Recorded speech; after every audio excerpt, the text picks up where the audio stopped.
The Sexual Life. That is the name of this podcast, but also that's the name of this actual episode of the podcast because that's what we've been talking about, man. We're on our Wednesday night call. It is June 14th, 2017, and it's 9:42, second recording of the night, man. It's awesome because all we've been doing is talking about sex. In fact, Jim said I was sounding a little bit too preacher like on the previous recording, and so we started talking about pussy.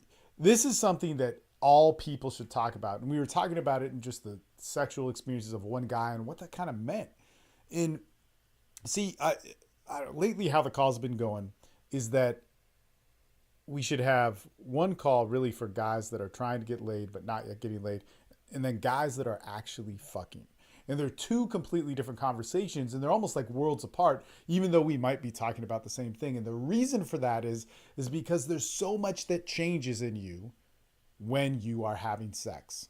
First off, every single man, every single woman, every single human being should be living how they sexually want to live. They should be chasing that urge and living it, fulfilling it, and then deciding if they really like that, because all these things change around it.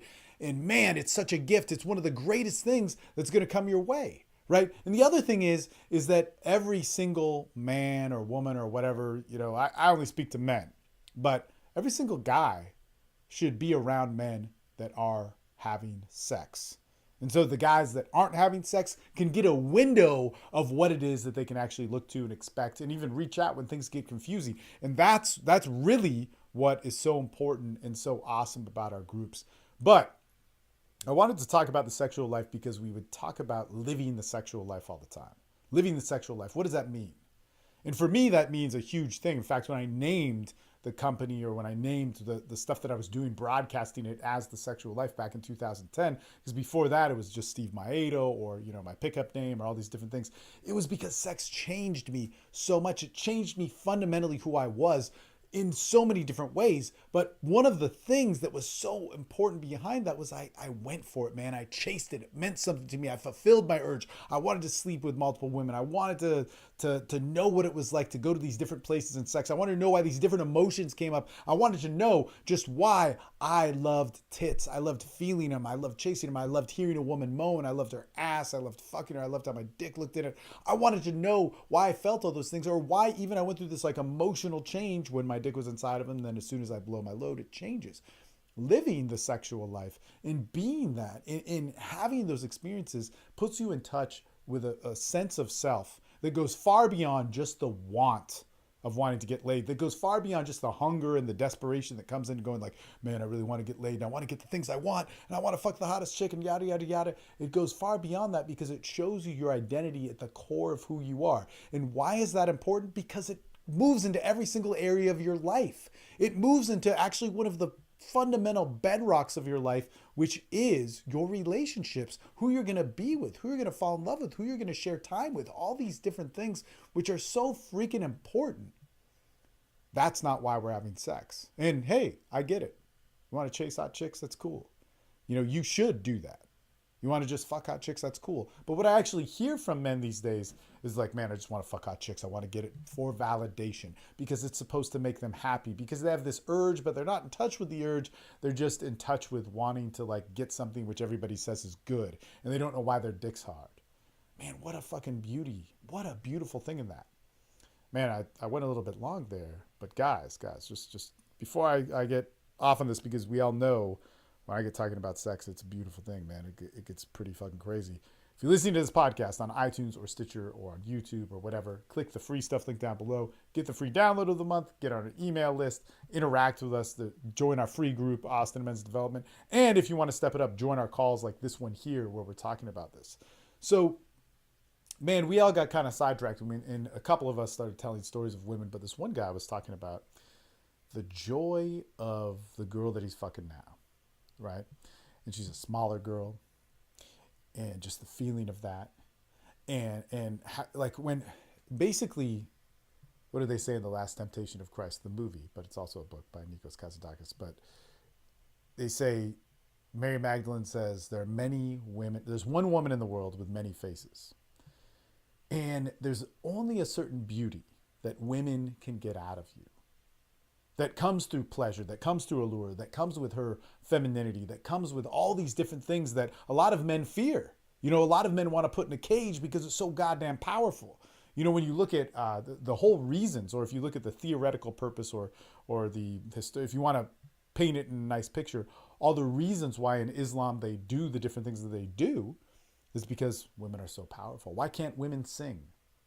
Why can't women wear certain clothes? Why can't they show their hair? Why can't they show their skin? Why can't they show their fingernails in a nice way? Because their sexuality is so powerful, it makes men do crazy shit.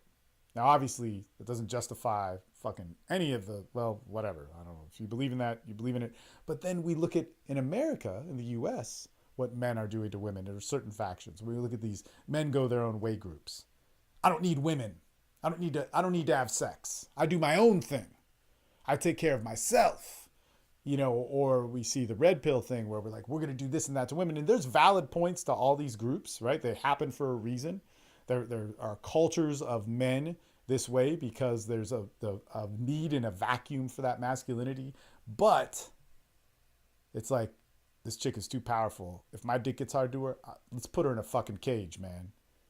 Let's fucking keep her under wraps. Let's learn about how she's doing these things to manipulate and trick and no, man. The experience of you being a man, in my opinion, or my journey, is letting that happen. Letting yourself get sexually turned on.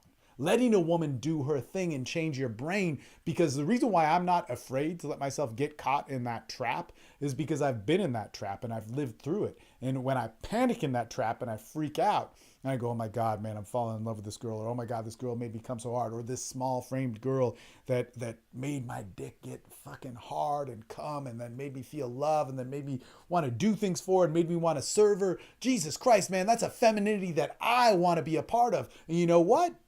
Because I've had that feeling before, I know that it's going to pass. And because I've had that feeling, you know, many times before, I know I don't have to give it all of my bank account. I know that I don't have to dedicate my life to it. But in that moment, I can. You know, in that moment, I can allow myself to be it. I can allow myself to become a man. You know, it's so funny because when I see judgment wrapped around sex, that means to me people aren't fucking. And then when you start to see people that are fucking, because you get the, you know, I'll say this, and some chick who's like really into feminism will say, but I have sex all the time. Or you see some pickup dude and they're like, but I have sex all the time. But they have all these rules and boundaries around sex. They have all this shit of definition of what their sexuality is rather than their sexuality in that moment. Maybe because they're not having sex in that moment.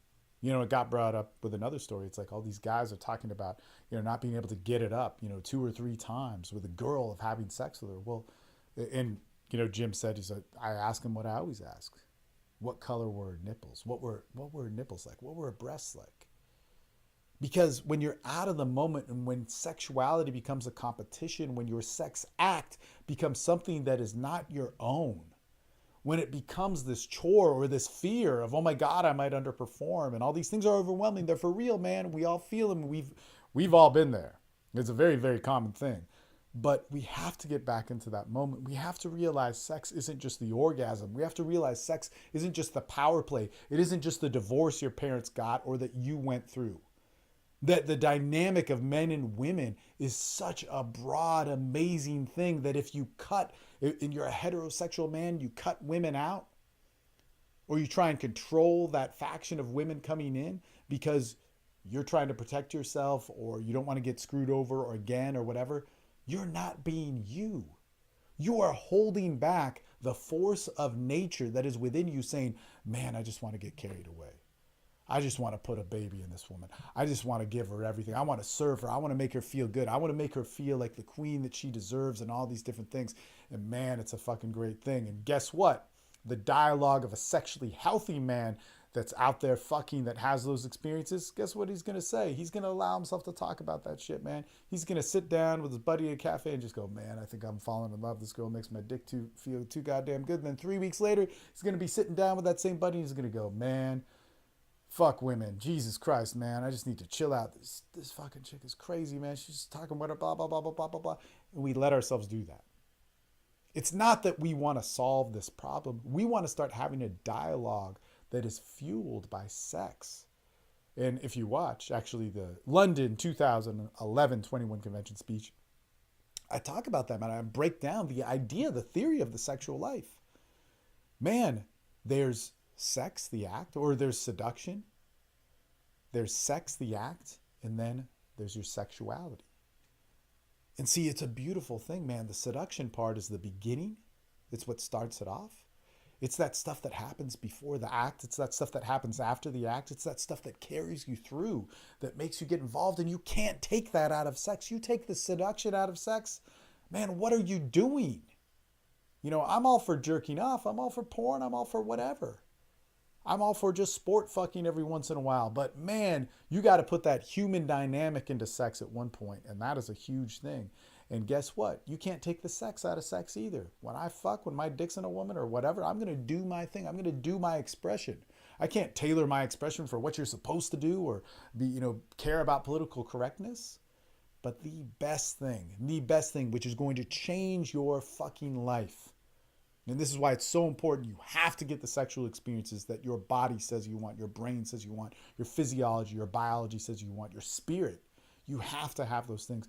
And also, you got to be around people who have that experience, right? Because it's too easy to get sidetracked with a bunch of, I don't know, it's too easy to get caught up in the discussion of men that aren't getting laid. That's not something that you want.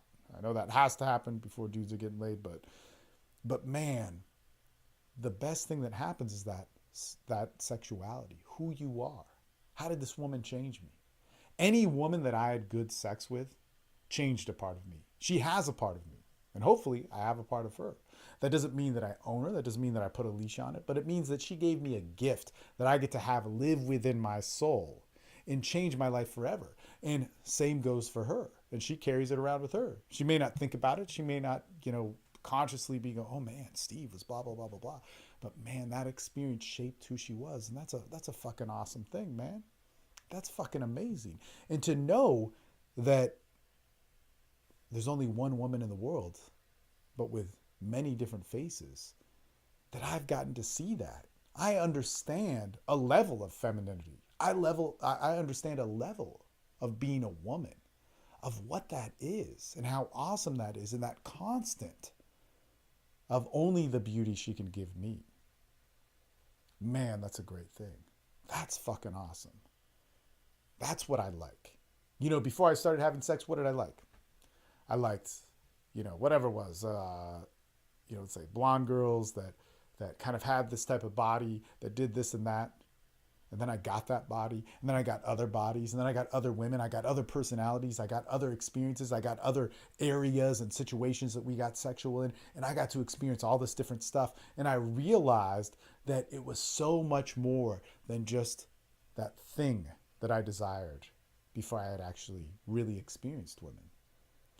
And when I walk out of there, it's like, man, I just want any woman that makes me feel good. I just want any woman that I can be myself around and during sex, and to feel free in those different moments.